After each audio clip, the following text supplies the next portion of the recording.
ഞെട്ടിക്കുന്ന വെളിപ്പെടുത്തലാണ് തിരുവനന്തപുരം മെഡിക്കൽ കോളേജിലെ യൂറോളജി വിഭാഗത്തിൻ്റെ മേധാവിയായ ഡോക്ടർ ഹാരിസ് നടത്തിയത്. പ്രതിപക്ഷം കേരളത്തിൻ്റെ നിയമസഭയിലും നിയമസഭയ്ക്ക് പുറത്തും ഈ നിലമ്പൂർ ഇലക്ഷൻ കാലത്തും കഴിഞ്ഞ ആഴ്ചയിലും എല്ലാം ഞങ്ങൾ ആവർത്തിച്ചു പറഞ്ഞ കാര്യങ്ങളാണ്. ഈ മെഡിക്കൽ കോളേജിലെ ഒരു വകുപ്പിൻ്റെ മേധാവിയിൽ തന്നെ പുറത്തു വന്നിരിക്കുന്നത്. ഇത് ഒറ്റപ്പെട്ട സംഭവമല്ല. ഇത് മെഡിക്കൽ കോളേജിൽ മാത്രമല്ല, എല്ലാ മെഡിക്കൽ കോളേജുകളിലും, കോഴിക്കോട്, ആലപ്പുഴ തുടങ്ങിയ എല്ലാ മെഡിക്കൽ കോളേജുകളിലും സർജറി ചെയ്താൽ തുന്നിക്കൂട്ടാനുള്ള നൂല് പോലും ഇല്ലാത്ത മെഡിക്കൽ കോളേജുകൾ കേരളത്തിലുണ്ട്. ഞെട്ടിക്കുന്ന കാര്യങ്ങളാണ്. സർജിക്കൽ ഉപകരണങ്ങളില്ല, മരുന്നില്ല. മറ്റ് സർക്കാർ ആശുപത്രികളിലും മരുന്നില്ല. ഇപ്പം എന്താ ഡോക്ടർ പറഞ്ഞത്? എന്താണ്? ഇരന്നു മടുത്തു. സർജിക്കൽ എക്യുപ്മെൻറ്റ്സിന് വേണ്ടിയിട്ട്, ശസ്ത്രക്രിയ നടത്തുന്നതിന് വേണ്ടിയിട്ടുള്ള ഉപകരണങ്ങൾ വേണ്ടിയിട്ട് ആളുകൾ രോഗികളായി മെഡിക്കൽ കോളേജ് ആശുപത്രിയിൽ, സർക്കാർ ആശുപത്രിയിൽ വരുന്നവർ കടം മേടിച്ചും വല്ലാതെ പ്രയാസപ്പെട്ടും ഒക്കെയാണ് ഈ ഉപകരണങ്ങളുമായി കൊണ്ടുവരണം.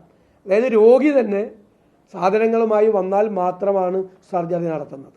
നിരവധി ശസ്ത്രക്രിയകൾ മുടങ്ങി, ഒരുപാടെണ്ണം മുടങ്ങി, പലതും കൃത്യമായി നടത്താൻ പറ്റുന്നില്ല. 5-6 മാസത്തെ ഡേറ്റ് കൊടുത്തിട്ടാണ് പലപ്പോഴും ശസ്ത്രക്രിയ നടത്തുന്നത്.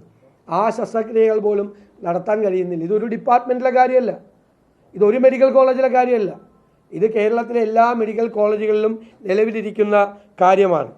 നമുക്കറിയാം, കാരുണ്യ ആരോഗ്യ സുരക്ഷാ പദ്ധതി ഇല്ലാതായി, ആരോഗ്യ കിരണം പദ്ധതി, കാരുണ്യ ബെനവലൻ്റ് ഫണ്ട്, ഹൃദ്യം, JSSK തുടങ്ങിയ എല്ലാ പരിപാടികളും നിലച്ചു. കോടികളാണ് കൊടുക്കാനുള്ളത്. എന്താ മരുന്ന് കിട്ടാത്തത്? മെഡിക്കൽ സർവീസസ് കോർപ്പറേഷന് സർക്കാർ കൊടുക്കാനുള്ളത് കോടികളാണ്.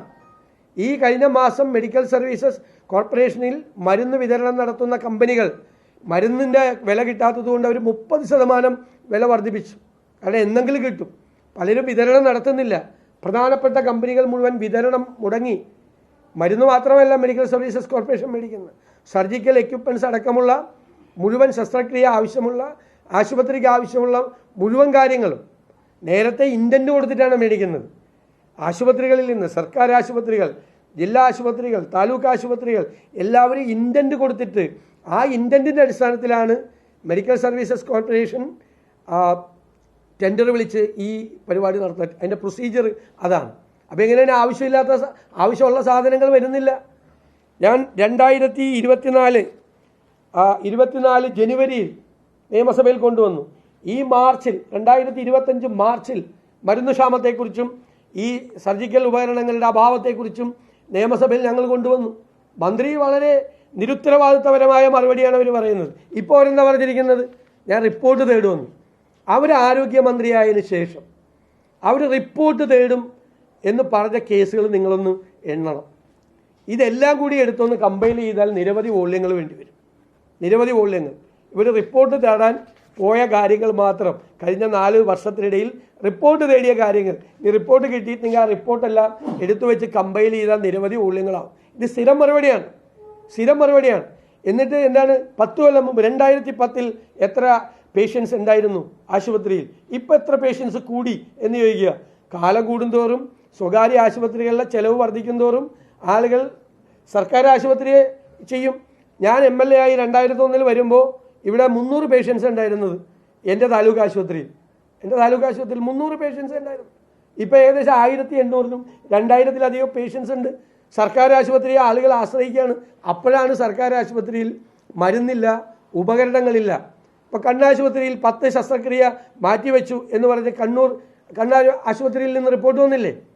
കോഴിക്കോട് മെഡിക്കൽ കോളേജ് ആശുപത്രിയിൽ എത്രയോ സാധനങ്ങളില്ല. എൻ്റെ ഒരു സ്നേഹിതൻ സർജറി കഴിഞ്ഞ് ആലപ്പുഴ മെഡിക്കൽ കോളേജ് മരിച്ചുപോയി. സർജറി നടത്താൻ സമയത്ത് സർജറിക്കുള്ള നൂല് പുറത്തുനിന്ന് പേഷ്യൻ്റ് മേടിച്ചുകൊണ്ട് വേണ്ടി വന്നു. ഞങ്ങളൊരു പാർട്ടി പ്രവർത്തകൻ ആശുപത്രിയിൽ, മെഡിക്കൽ കോളേജിൽ, ആലപ്പുഴ മെഡിക്കൽ കോളേജ് സർജറിക്കുള്ള അത് കഴിഞ്ഞ് തുന്നാനുള്ള നൂല് പുറത്തുനിന്ന് പേഷ്യൻ്റ് മേടിച്ചുകൊണ്ട് വരുന്ന സ്ഥിതിയിലേക്ക് ഇത് കംപ്ലീറ്റ് ആയിട്ട് ഇത് തകർന്നിരിക്കുകയാണ്. വളരെ ഗൗരവതരമാണ്. ഇവർ PR ഏജൻസികളെ വെച്ച് നടത്തുന്ന പ്രൊപ്പഗാൻഡയും നറേറ്റീവും അല്ല യഥാർത്ഥ ആരോഗ്യ കേരളം. യഥാർത്ഥ ആരോഗ്യ കേരളത്തിൻ്റെ സിസ്റ്റം മുഴുവൻ തകർന്നുപോയി. ഞങ്ങൾ കോവിഡ് കഴിഞ്ഞ് വന്നല്ലോ, ഈ ഗവൺമെൻറ് വന്നു. ഞങ്ങൾ പറഞ്ഞു കോവിഡ് മൂലമുള്ള നിരവധി മരണങ്ങൾ ഈ സർക്കാർ മറച്ചു വെച്ചു എന്ന് പറഞ്ഞു. അപ്പോൾ മന്ത്രി എന്താ പറഞ്ഞത്? ചക്ക വീണ് ചത്തതൊന്നും കോവിഡ് മരണത്തിൻ്റെ കൂട്ടത്തിൽ കൂട്ടില്ല എന്ന് പറഞ്ഞു. മറുപടി ഈ മന്ത്രിയുടെ ആദ്യത്തെ മറുപടിയാണ് നിയമസഭയിൽ. ഞങ്ങൾക്ക് തന്ന മറുപടിയാണ്.